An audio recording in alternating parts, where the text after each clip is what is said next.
The crew of the St Abbs lifeboat have issued a safety warning to divers after a man died off the Berwickshire coast. The 62-year-old was picked up by helicopter at the weekend and died later in hospital.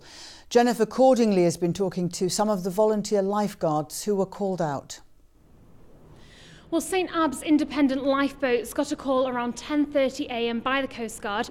I'm joined here today by two members of the team, Ian and Barry. Can you tell me a little bit about what happened? Well, as you mentioned, we were called out yesterday to one of the local dive boats with an unresponsive diver. In these kinds of situations, time is of the essence, and both myself and Ian boarded the boat within 10 minutes of our original call out. We carried out an assessment of the casualty, treatment, and then the rescue helicopter 951 took away the casualty.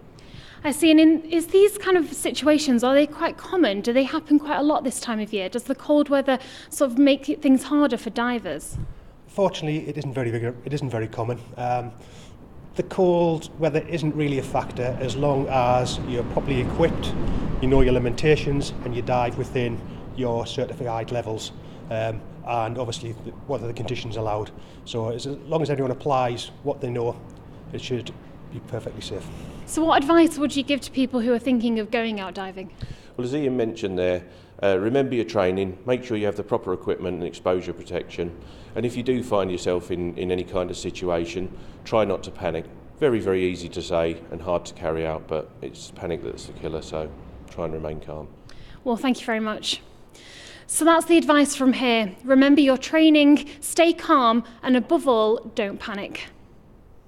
That was Jennifer Cordingley talking to the volunteers from St Abbs Volunteer Lifeguards.